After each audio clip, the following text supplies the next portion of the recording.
Play us in, baby. It is time for high school football playoffs. I'm Justin Jarrett. He's Wes Kerr. It's Lowco Game Day Live, which means it's Friday night, first one in November. It is playoff time, win or go home. And we're going to have to get the big board up, start crossing people off. My computer's staying on the struggle bus today, so apologies. It looks like I'm frozen up. Am I frozen up? I can't tell. You hearing me that whole time? I'm freezing up on my own screen, but my computer's on the struggle bus today. The gremlins are out and about, but we're going to have a great day. It's going to be a big day. I woke up excited today for high school football playoffs, and we have 14 games, Wes. Like I said, we'll have to get the big board up and start crossing people off as they go because it's that time of year, and we get to see who survives week to week. Survive and advance is the name of the game. Style points don't matter. Just win, baby. We saw Buford do that last year. They had a bunch of games in the playoffs that it got a little janky at times, but they just kept finding a way and found their way all the way to the state championship game and got the job done there. They'll start on the road. That's going to be a tough path. You're going to be at a great game tonight, Richland Northeast at Bluffton. That is going to be an outstanding one. We're going to talk about that one a good bit later. I'm going to hit up a couple out in Hampton County because we're going to roll out there about 5 o'clock.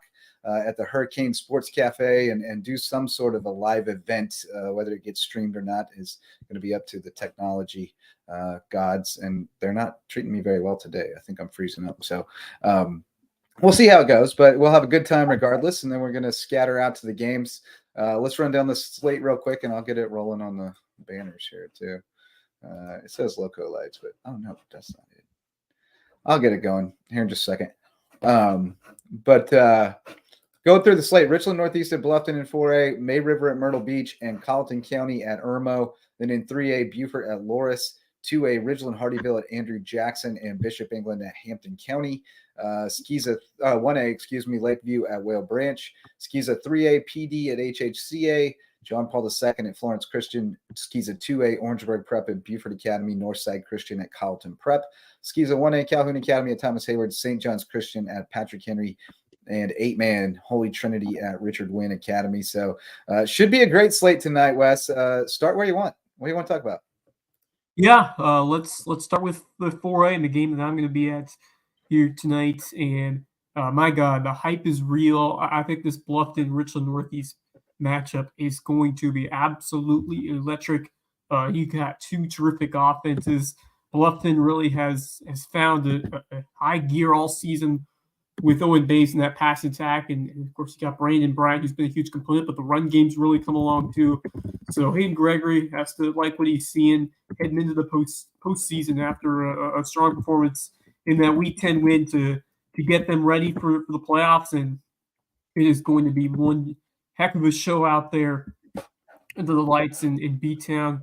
We got Bluffton offense that's averaging over 34 points per game. And then on the other side of things, we got this Richland Northeast squad that has also been lighting up this year, putting up 37.1 average points per game. So, we could see a lot of fireworks here as the night goes on in Bluffton. But, I think that, as I said last night, I think I give the slight edge to Bluffton.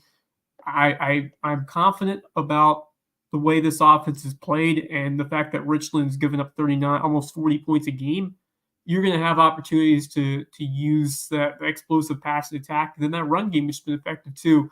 Obviously, you have to still wait on to hear if they'll be at full strength with that rushing attack. But even so, I like that passing game. If Owen Bays stays away from those mistakes and really plays the way he has shown these last few weeks, minimizing those mistakes and then taking advantage of, when his guys get open down the field, I think Bluffton is a great shot to put a big number on the board. And then if the defense get a couple stops, that's really it's all going to take for Bluffton to come out with another postseason win. So this will be the opportunity for a second straight season with at least one win in both of Hayden Gregory's first two seasons, which would be an outstanding accomplishment if they can get it done. Yeah, no question. And I mean, there's no shame if they lose this game either. Like, this is a coin flip type game, I mean, that's just the nature of the beast when you're the 3 versus the 3. They've done good things there. Like, the program is much better than they found it, without a doubt. And you have to give him a lot of credit for that. And the thing that stands out to me is just the improvement over the course of the year. I mean, you've got guys that weren't really contributing that much early who are making big contributions now. That's always a testament to good coaching and good culture. You know, the guys are continuing to develop as the season goes along. Chris Doyle's a guy that, you know, when early in the season we talked about him not tackling, not stopping the run. Well, Chris Doyle wasn't really playing much. He's really been plugging up that middle. Whiting has been really good in there. Josh Bond has been a demon getting in the backfield and creating pressure on the quarterback and wreaking havoc. So, you know, you went into the season with a couple of guys you knew who were dudes over there, and now you've got a bunch of guys. Yeah, Garvin too. A bunch of guys to put around him. Sebastian Tollefson has come up with big plays. It's just they're really developing some depth and talent there. Yeah, and of course Jeremiah Curry's in a spectacular career. Got to give him a big shout because the way he's cultivated things and it really grows a leader to help the rest of the defense, you know, improve alongside him.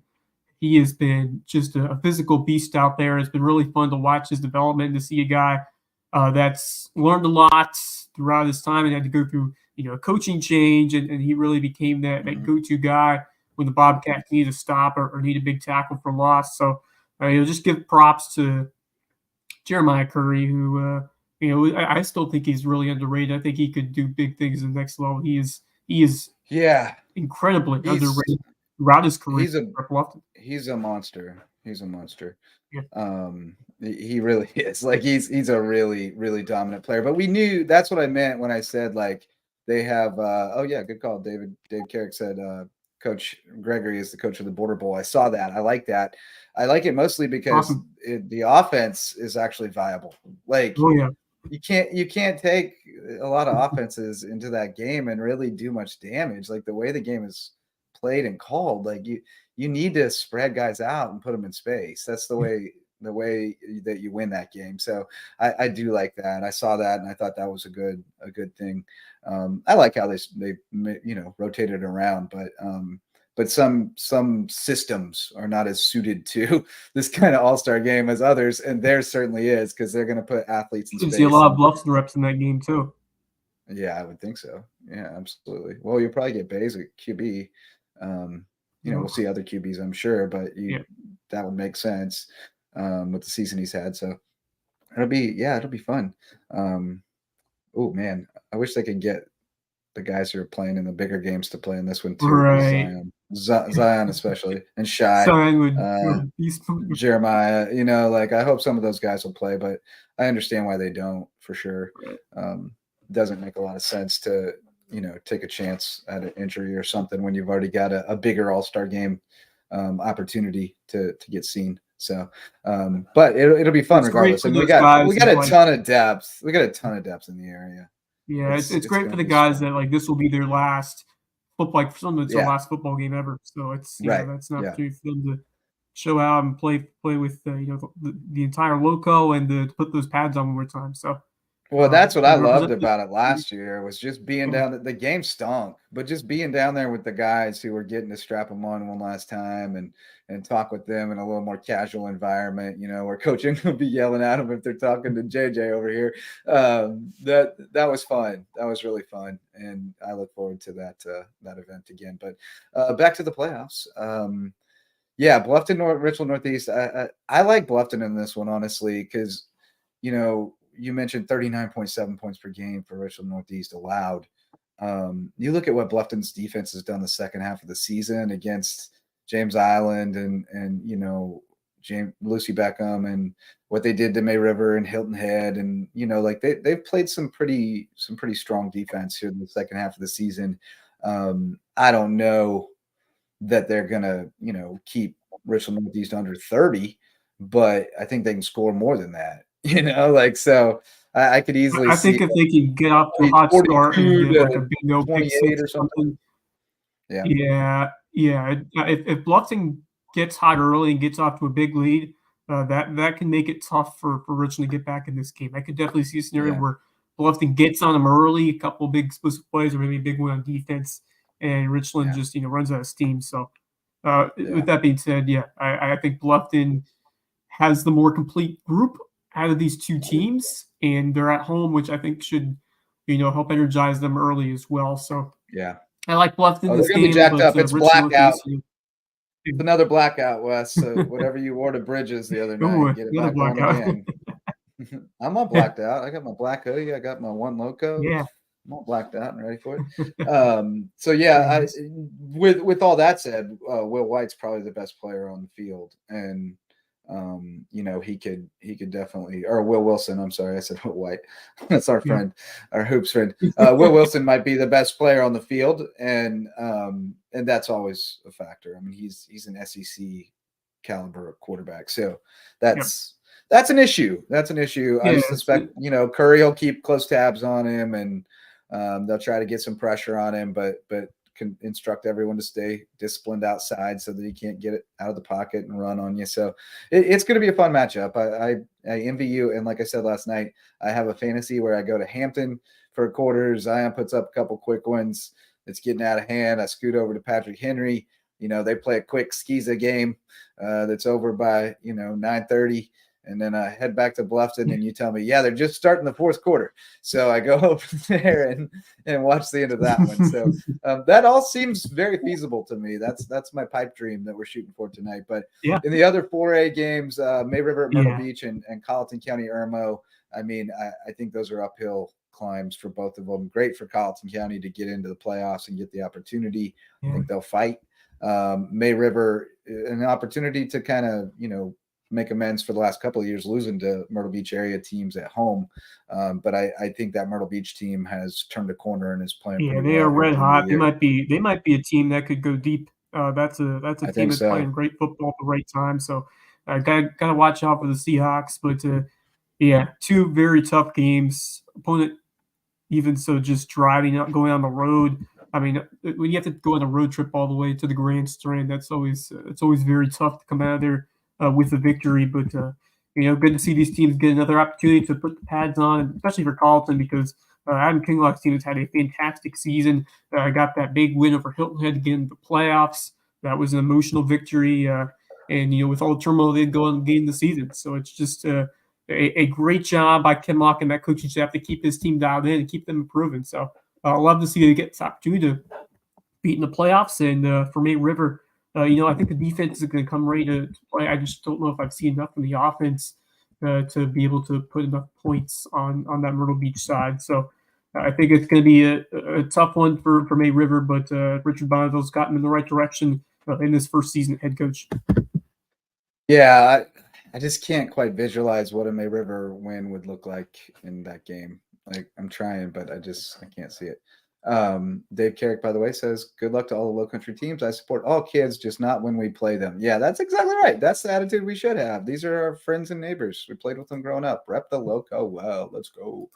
And we have a new friend who has joined us in the green room. So let's welcome in Marcus Walsh from WHHI TV, who is off now. Like, you're off the hook. No more WHHI games of the week. So you're gonna have to get you a new shirt over there. You're gonna have to get you a Lowco shirt. What's your size? I actually do have the Lowco Strong shirt, or the one. Nice. Sorry, the one Lowco shirt. There we go. I could wear that tonight. Yeah. I could. I'll hook you up with a polo if you swing by. Okay. Speaking of Lowco gear, we have a winner to announce of this year's Lowco Pick'em competition. That's right. Mr. Fripp is your winner for 2023. Jack Fripp getting it done in a close contest, 4-point win overall over Michel Garzon and Hayden Gregory right there as well. But you're going to have to get Jack some Lowco swag. I got to get Jack hooked up. He's probably owed some anyway. He's been a supporter since day one, so definitely got to hook up Fripp. I think he's still coaching over at JP2? I know he was for a good while. He does some good work in the community. Basketball. Yeah, that's great work over there. Basketball. We have so many dedicated basketball. I know it's a football show, but I mean, not for long. It'll be a basketball show soon. Yeah, basketball season right around the corner. I'm sure you're getting ready to be back on the call, aren't you? Yeah, Marcus. No question about it. Going to be doing football for a couple of weeks and then getting roaring and rearing to go with basketball. Yeah, we're already gearing up for it. So I believe you're going to go out to HHCA tonight, correct? That's right. They got PD Academy, which has been a terrific rivalry over the last few years, but PD has kind of fallen off this year. So I suspect HHCA should be in good shape, like they were in the first meeting. But I'm sure you've done your research. You ready for this one? Doing a little bit. Really started, last night looking at some numbers.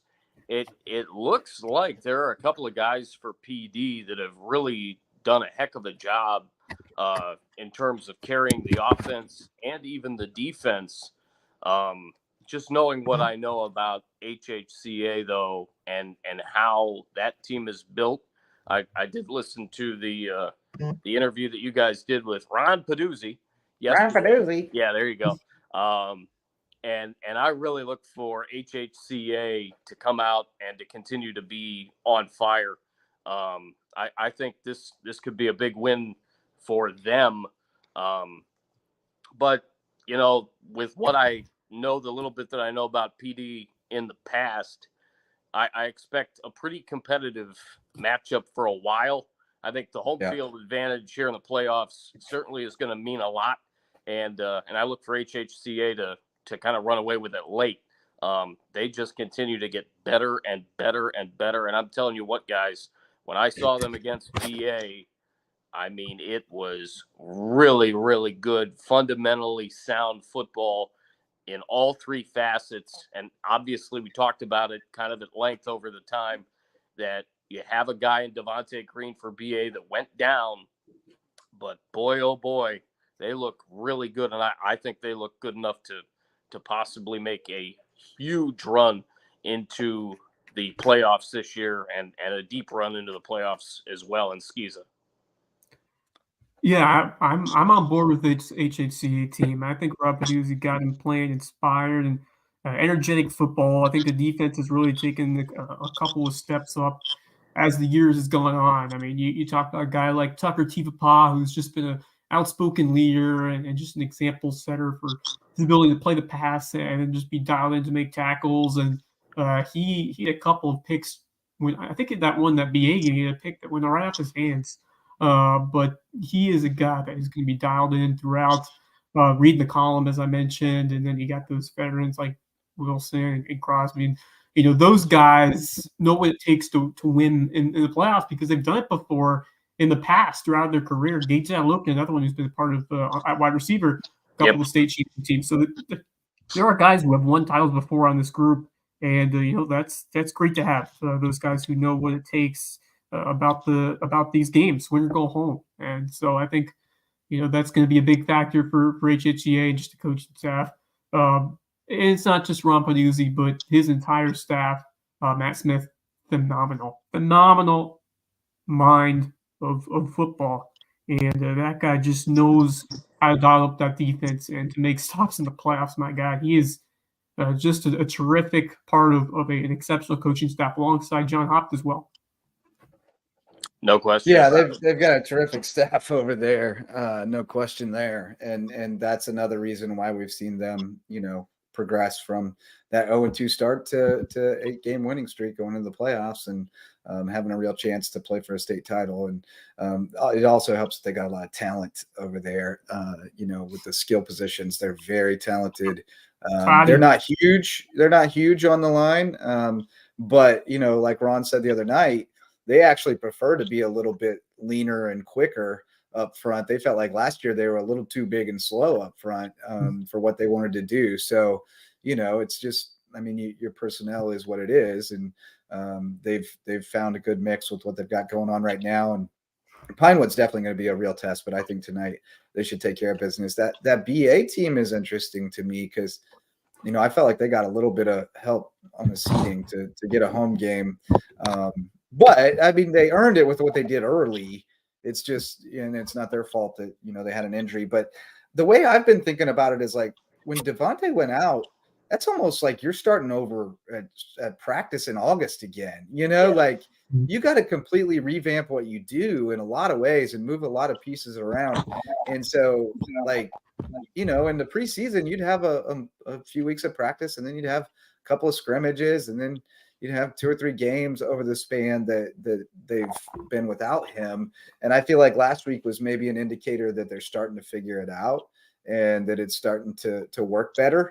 And they could be kind of dangerous here. I mean, I think they win tonight.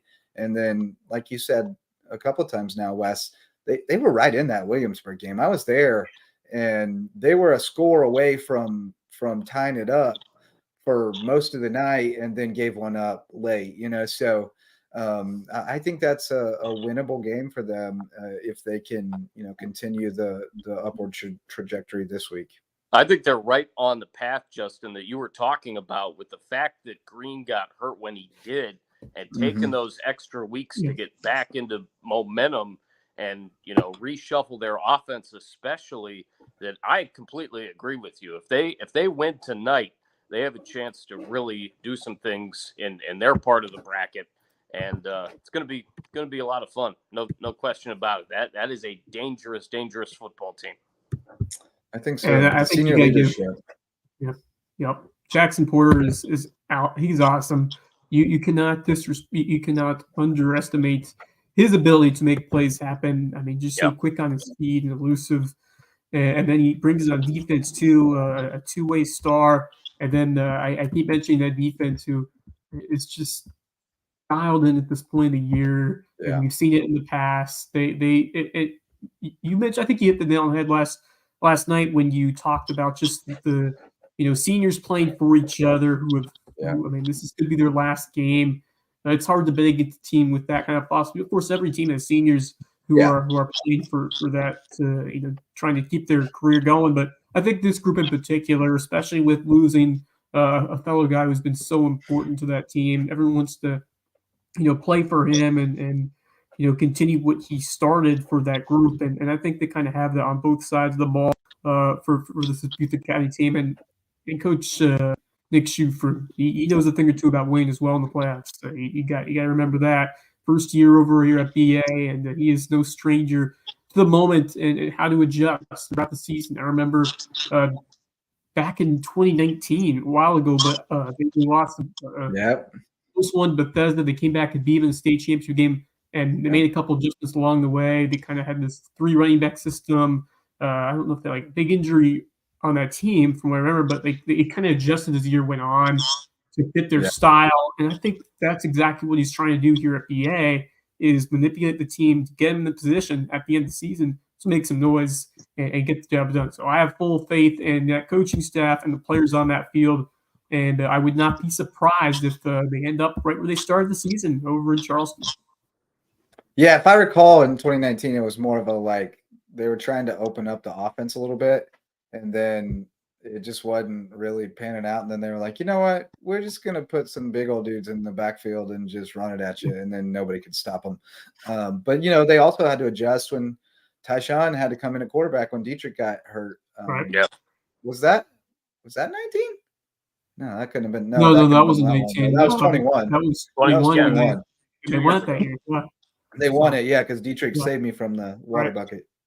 But they had to adjust there, and it got a little janky in the middle of the season, but they pulled it together, So I think they've got the wheels back on, and I think they can make a run. I think Colleton Prep, and we'll mention this too, because Stricklander pointed out Skeeza seating's wild. Orangeburg Prep won their region and had to travel to BA in the first round. Like I said, they got some help, but Orangeburg Prep was also 4-6. So I don't know. It's just we don't have any guidance on what Skeeza is going by. That's the problem. Is it region record or is it overall record? Is it we don't know, and that's part of the problem.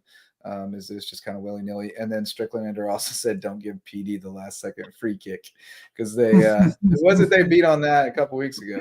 They beat somebody with a crazy last second free kick. But I think Colleton Prep's got a great shot to. I mean, they would have to do a rematch with Bethesda, which is no picnic, but I think they'd have a shot in that. 1A is going to be fun. Skeeza 1A. It's going to be fun. Calhoun versus Thomas Hayward. I mean, not tonight so much. St. John's versus Patrick Henry, but next week's going to be the prospect of an all Lowco state championship game, which I think is really in Class 1. Yeah, even if it's Dorchester. Dorchester's fringe Lowco. Dorchester Academy is like French Lowco, so Yeah. that'd be cool too. And I think Patrick Henry seeing Dorchester that first time, I think they're gonna want to play better, and they played like dogs that eventually. game. Yeah, they played like dogs that game, and they know it. no. They want to see them again. They can hang with that team. But yeah, that would be outstanding. But we'll see them Patrick Henry boys tonight. We'll go check in on the right field mafia. See Yeah, what big they're party. up to. Gerald Freeman's coming out. He's going to get on stage with us. He's ready to represent his PHA boys and talk football, is what his wife told me. So we're ready to go for that. Let's talk the private school. Actually, let's shout out our MVP sponsors first. My wife, Megan Jarrett, is the official realtor of Lowco Sports, and we have news about the official realtor. Actually, new firm. We're shifting gears, going back to Keller Williams, joining some friends in the what's going to be called the Anchor Homes Group. So be on the lookout for that. But Megan Jarrett, she'll still be your realtor. She's the official realtor of Lowco Sports and the queen bee of the Lowco Hive. To tell you the truth, she made this possible. We never would have been able to build what we've built without her being the breadwinner for a long time. So we're supporting her now and trying to get her up and running as the official realtor of Lowco Sports. So if you have real estate referrals, people you know who are looking for a place in the Lowco, starter home or forever home, maybe an investment property, get in touch and we'll get you in touch with the official realtor of Lowco Sports, Megan Jarrett, and she will make sure that that's a great house by calling on the official home inspectors of Lowco Sports, Homegrown Home Inspections. Jan Lucas and his team are the best in the business in this area, and they will make sure that you're making a great purchase, a great investment in the Lowco real estate market. Be your eyes and ears until moving day. And then we'll sign the papers at Mickelson Law Firm, because they're the official real estate closing attorneys of Lowco Sports and our OG sponsors since 2017. So go see Ryan and Tiffany and the Mickelson Law Firm for all your legal needs. And then the hospice care of the Low Country, wonderful caring staff over there, providing great services in our community through hospice care, palliative care, even free grief counseling for people in the community. And they are raising funds all the time to make sure that no one has to come out of pocket for these valuable services, because at hospice care of the Low Country, it's not about dying, it's about living. Those are our MVP sponsors, and Wes will get back into what? No, they don't. Rob Lightfoot's wrong. They don't have a bad road to the championship game. No, they got Lakeview this tonight. So let's go there. Let's go there. I disagree. They got Lakeview tonight, and if they win that, which is not a given, that's a dogfight game. Then they will go to Johnsonville, which is preferable to any of the other number one seeds. And then they wouldn't see anyone who's ranked ahead of them in the final poll until Bamberg, or who's the other team? It could be Bamberg or somebody else over there. Yeah. I think it's that's not crazy. That's not crazy.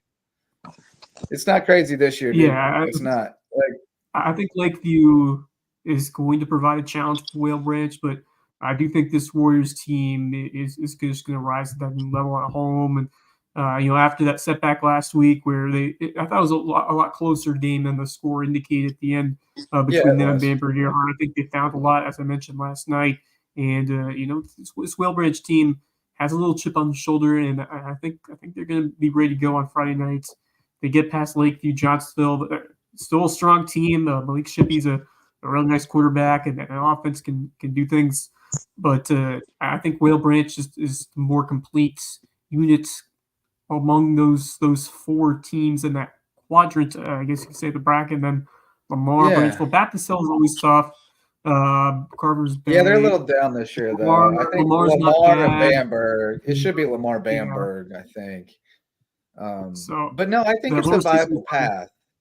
I think tonight's tough because Dayon's hurt, so that that's something that you've got to contend with, is what you do there. He does a lot. He punts. He plays on both sides of the ball, so that's a big hole to fill. But I think, and then I think they've got a couple guys suspended for getting little team scuffle thing.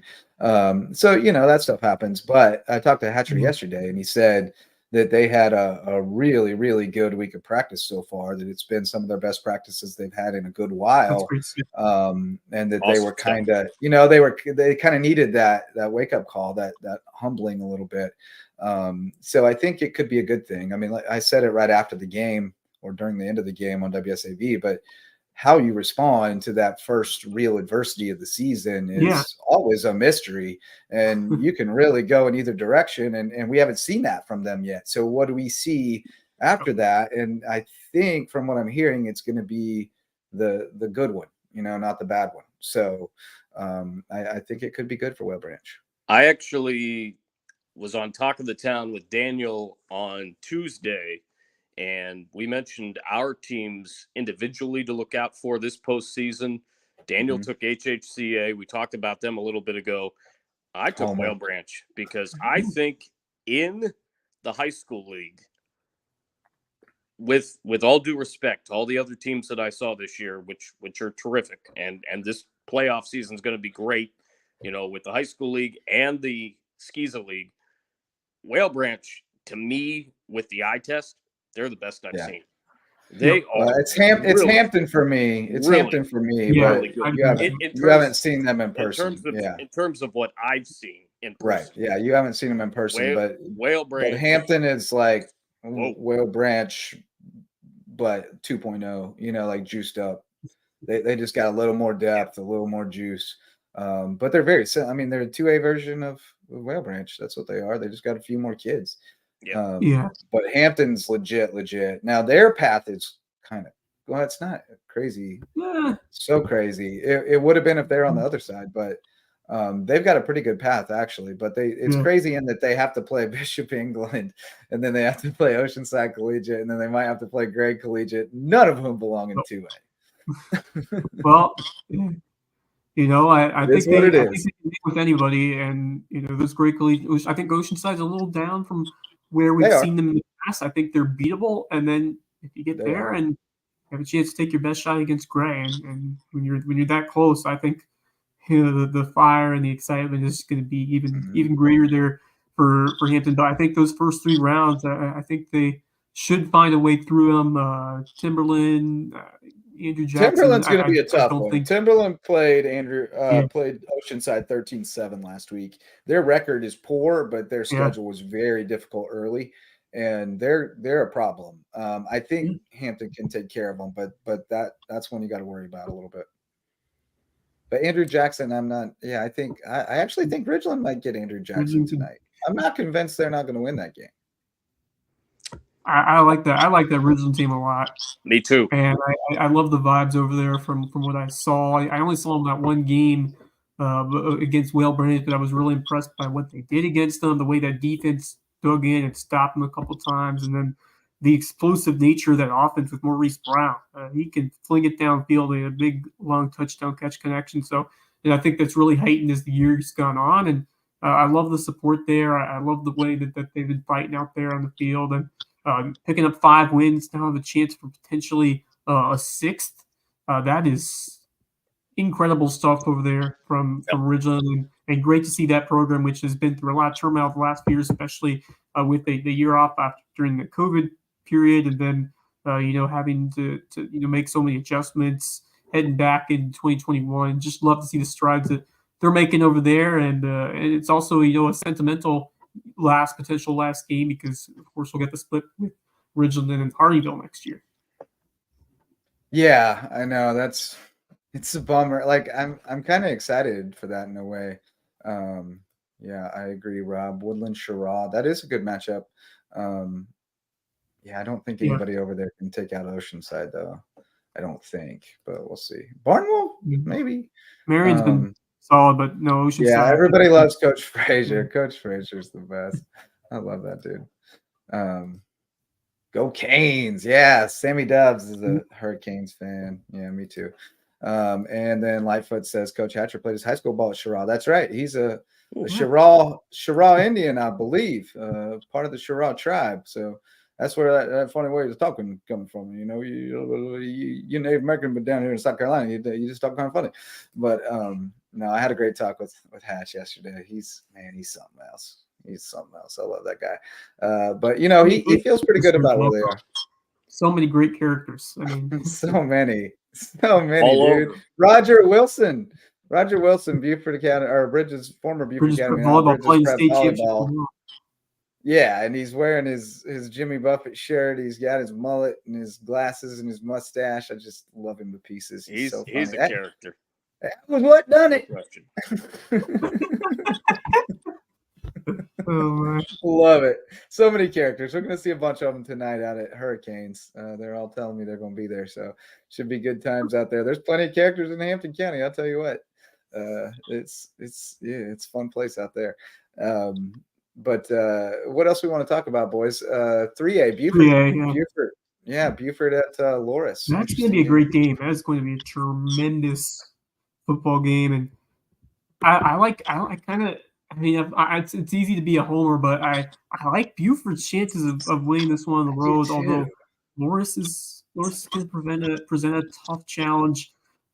I like the way Buford, as you mentioned, I like the way the offense is coming to form. Jaden Andrews has been that rock they needed in the backfield, and it's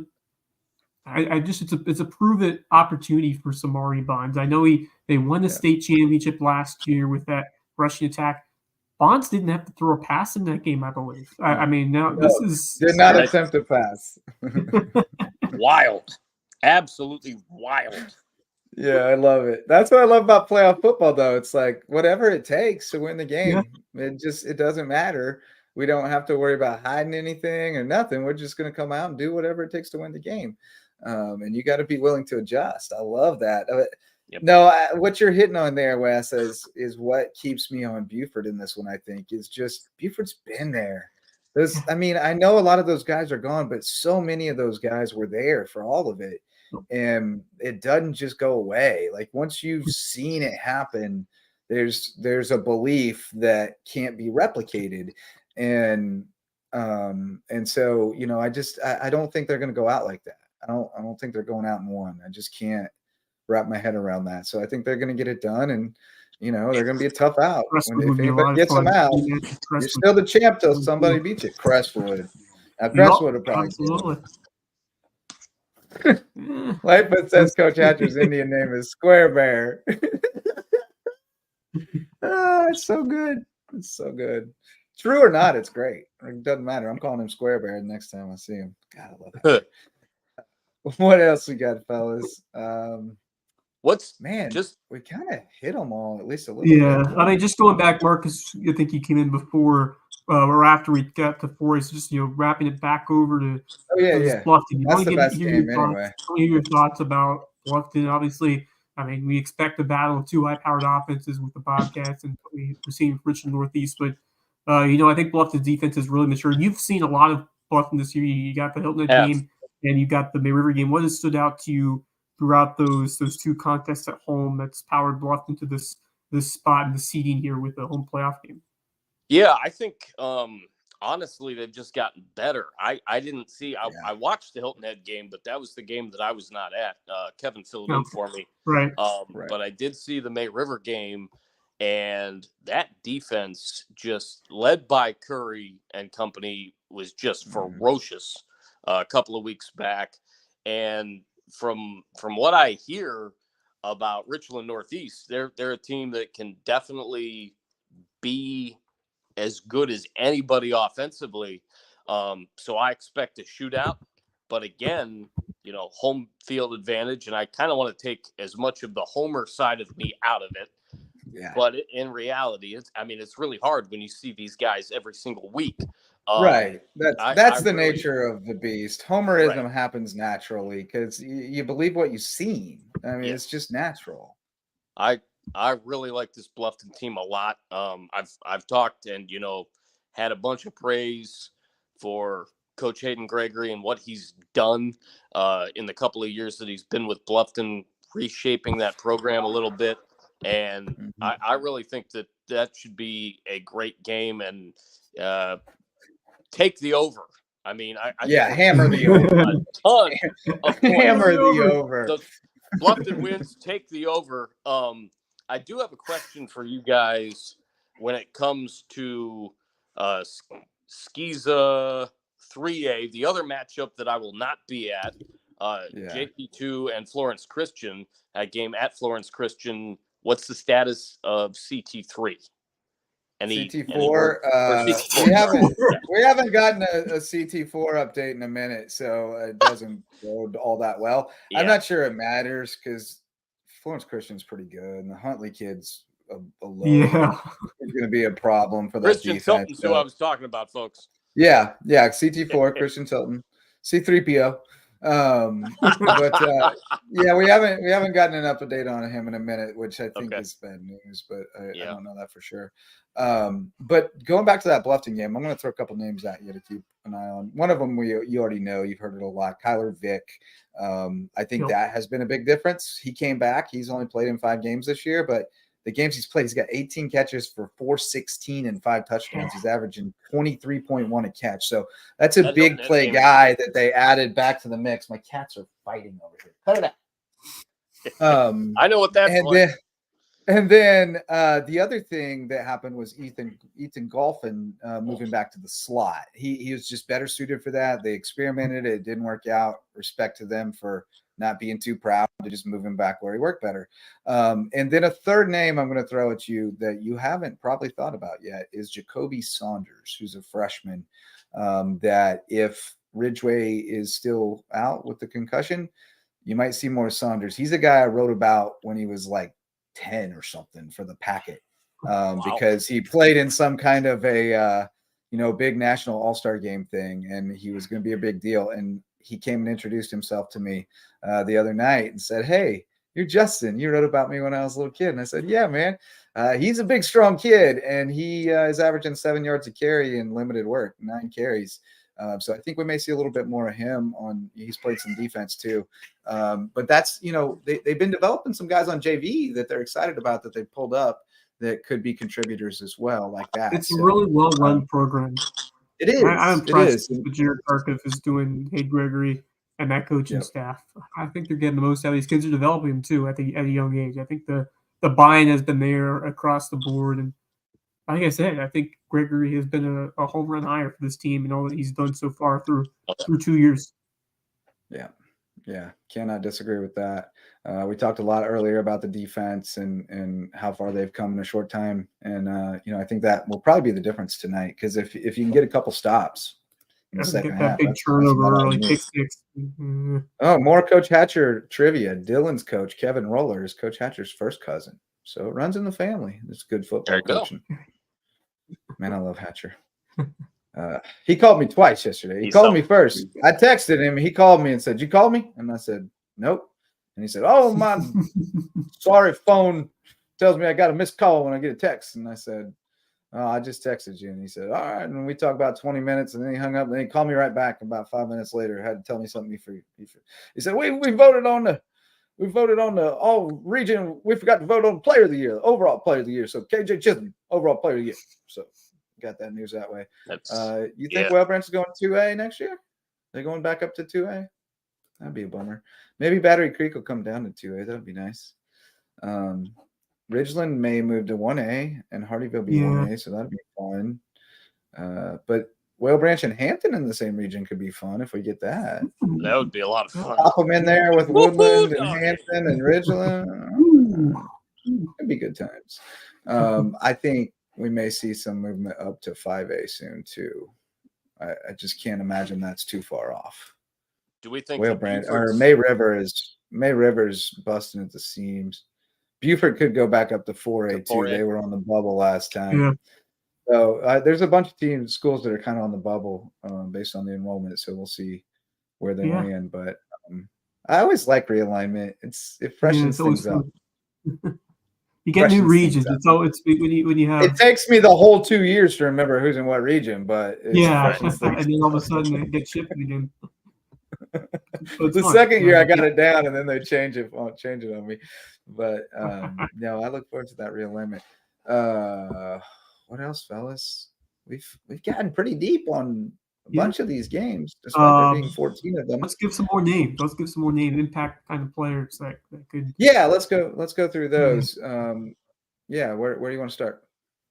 I'll go with Buford's. I'm gonna give some love to that Buford defense. Dom Camacho is someone who we have talked about a lot, and in playoffs, really all throughout the season. But he finds a way to make things happen, whether it's key tackles coming in or interceptions. They call him Big Play Dom, and he just always finds a way to make things happen. You're gonna have to find some guys to get some stops, and I think the offense, Adrian Lamb, another guy who is going to be so important for the offense to get going. The entire line. They lost a couple guys from last year, and Hart Cushman was it. So I mean, Buford did have a few instrumental players that they'd love to have right now, but they also have some veterans who have been there before. So I think you got to lean on guys like a Will Conning, like a Camacho, like an Adrian Lamb, Robert Johnson. There is a good amount of list of players that have been part of the state championship team. I mean, it was only last year. They have memories of how to get it done, how to win 5 games in a row. It is challenging, but to have the mentality, know that you have done it before, makes a world of difference when you get ready to try to do it again. No question.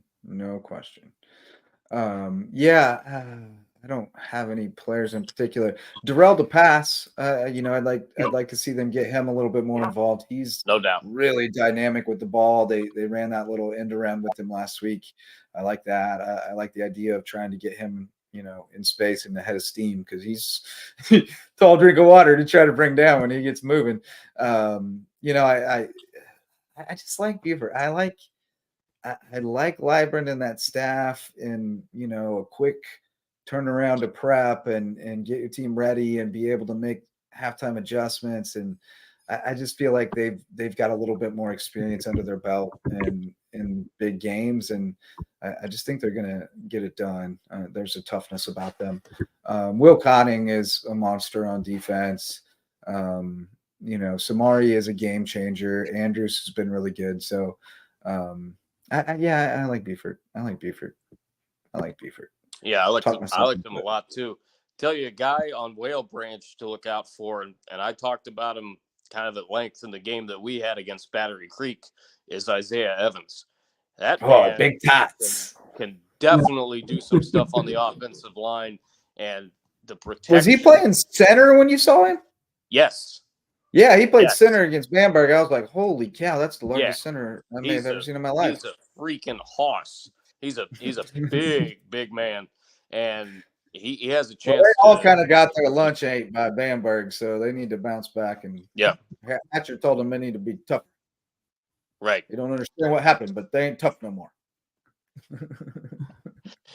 He Big Toss is a giant. Guys. He's like 6'7". Jordan Bovain for Hampton County. I think he deserves a lot of love for what he's done this year. Just a speedy, elusive supplement to what we've seen with Dobson. The pass team has really grown with Chris Terry. I think that's really going to behoove this Wade Hampton team to be able to have other guys to turn to and not just Dobson. Because when you're playing, when the opponents are playing the run, you're able to go play action and have guys to beat the defenders deep. That is going to be huge for what Hampton could do offensively when you have some more talented defenses around you in the playoffs. So you look about Bovain, Lofties, and then just the skill that we've seen of Chris Terry at quarterback. He's been able to deliver some blows when it's been come to play action time. So it's not just stops. The offense around him is really clicking as well, and that's a good sign into the postseason for the Hurricanes. Tell you another player that I'm looking forward to seeing reports on from a game that I won't be at is Cutter Williams with THA. Yeah. I mean, he is a dude that could play really physical football. He's got a good frame on him, and he can do some things on both sides of the ball. He's one of the really good players on that THA team outside of Tony O'Banner, of course. I think Thomas Hayward has a chance to do some really good things in this year's playoff hunt too. Oh, for sure. I mean, they're the number 1 seed. They came out of nowhere sort of to or make a playoff run. I mean, I think next week's going to be really tough. Lee is a good team, and that's another one. They play each other every dang year. In the state championship game usually. So that could be really interesting. But Cutter is an outstanding defensive back. and can make some plays on offense as well. Josh Bo Gibson's Pinckney pretty has solid. been a monster. Gibson and Donovan Robinson, that secondary is really excellent. And that, I think, has been the key for Hayward, is that some of the teams in Skeezer that can pass all over other people, like Patrick Henry, couldn't do it against them. They couldn't do it. And that's the difference, So I would love to see that matchup again. Dorchester managed to shut down Patrick Henry too. So there's something that people have found there. So we'll see if Henry can come back and, bring it back around and make the adjustments they need to. But I was trying to find the meme of the offensive player of the week for Hampton this week was the offensive line. And that was well-deserved because those boys, doggy. We talk about Zion a lot, but it doesn't happen without them 5 fellas in front of him. Well, 6, really. I make sure you give them some credit. They have been tremendous. Takes a solid job from all 5 of those guys, plus up on the line. And when we talk about the NFL at the end of the season, the running back quarterback's gonna buy all the offensive linemen some gears. Rolexes. I don't know if that happens at the ice cream. Yeah. No, I don't think Zion's shelling out for Rolexes or anything, but he might get them. He might give up his extra dessert team meal or something like that. Take care of his boys. Did we see that James Island and Lucy B out of the playoffs early? No, I don't. No, I don't think so. No, I think they're actually pretty good. Yeah. I know that people are trying to say that, especially about James Island, but I'm not convinced of it. I think they're actually pretty good. I think James Island. I think both those teams. Yeah, I think that's a legit squad. I know. They've got a couple. They have that one huge, powerful running back who was carving it up against River, but they really bounced. Braxton Scott is really improved. Although Hartsville could be interesting, that entire Region 6 is always. Okay. So let me revise my statement. I don't see them as a target to go out early, but I do think Hartsville is really good, really good, really good. Yeah, that is going to be a tough half bracket. You got Hartsville, James Island, Myrtle Beach. I think Lucy Beckham, of course, off the run to South Florence. So it's a battle against that Region 6, who it seems like every year they are absolutely stacked at the top and really the depth. And you look at a team like Wilson, who is kind of the bottom feeder now, they're in the playoffs. So everybody, North Myrtle Beach certainly is a little bit of down season compared to recently, but it seems like everybody's right there competing for one of the top spots. And you say a couple of other sports like volleyball, I think it's kind of similar here and with that region. If you can get in, you got a shot. So it's always fun. That class 3 bracket is always a lot of fun.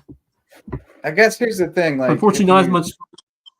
If you think James Island and Lucy Beckham are weak and prime for upsets, then how do you have belief in anybody else from the region? That doesn't square. So if I believe in Bluffton, I got to kind of believe James Island and Lucy Beckham are pretty good. That's where I'm at, as from a rationalization standpoint. It's like when you fill out your bracket and you think the Big Ten stinks, so you pick them all to lose. Like, if you think the Big Ten stinks, you don't put Michigan State and Ohio State in your Final Four or whatever. No, I think they're pretty decent. I hope they show well against the rest of the state. I'm tired of getting beat up by the Grand Strand and Florence area. Let's go get them. We're trying to come up over here.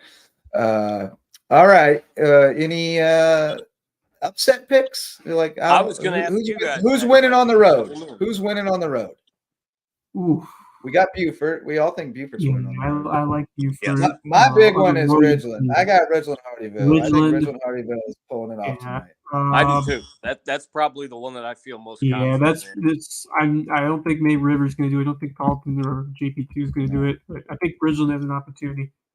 They got a chance if they can put it together, and the defense is going to have to see what we've seen, step up and be dogs out there. And Maurice Brown, he can do his thing and hook up with his electric playmakers downfield, and just even with his own ability to run and be able to take advantage of open holes. He's a playmaker in every sense of the word. So they've got some guys who can get it done.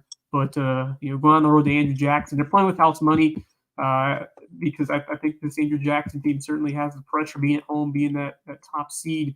Ridgeland, you're riding high. You're going in off a win. I think you're feeling confident.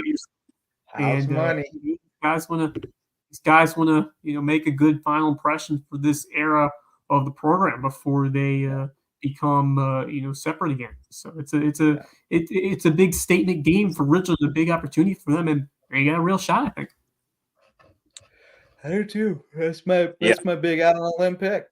I don't like it. Buford, that's my other one. I don't think Buford's a huge out on a limb pick, though. I think a lot of people will have that one. We should do brackets, but it's kind of late now. It'd be fun to do brackets next year. It would be. Bracket challenge. We can do it for basketball. Do a basketball bracket challenge. That'll be fun. All right, boys. Well, it's 56 minutes. We haven't named all of our sponsors yet, so I should definitely do that. We have varsity sponsors, including the DDS Web Design, for all you super online people who hang out and hear all the stuff we have to say all the time. You're probably doing your shopping online too. So if you're a business owner and you don't have a website, or you have one that is not getting much attention, maybe you need to call on DDS Web Design to get your site up and running and use the best SEO tactics to make sure you get found through organic search online. That's the Googles. Dave and Denise will get you up and running. They love to work with small businesses and nonprofits to help them do more and think bigger. So check them out at ddshhi.com and tell them Lowco sent you. And then we have the Parker Law Group. Hope to see some of our friends from the Parker Law Group out there tonight in Hampton, because they've been helping folks out there with their legal needs in Hampton, Colleton, and Jasper counties for years. And now they've jumped on board to support us and allow us to continue expanding our coverage into those counties and shining a light on more deserving teams, student athletes, and super fans like One Time and Gerald Freeman, who will be on stage with us tonight at Hurricane Sports Cafe at 5 o'clock. That's going to be fun. And then we have the Lowco Booster Club, Prime IV Hydration and Wellness, now open in Belfair Town Village. They got another special coming up. I forget what it is, 10% off on NAD plus treatments. I guess that makes you like superpowers or something. So I'm going to have to go get some of that. Rooted Living Wellness, my guy Dr. Ambrose Cole is the best. He's so good. I got to go see him again. It's been a couple weeks. I'm starting to need to feel better again. But so if you're always cracking yourself like me, go see Dr. Ambrose Cole, and he'll get you feeling better, at least for a little while. And then Barefoot Floor Care of the Low Country, Chris Odom, presented at BNI today, told me about so many things about cleaning floors I didn't know about. I guarantee you, if you got dirty floors, he'll get them so clean that your feet will thank you. Barefoot Floor Care of the Low Country. Eagle Creations hooked up another friend with a great coming through in a pinch to get something done.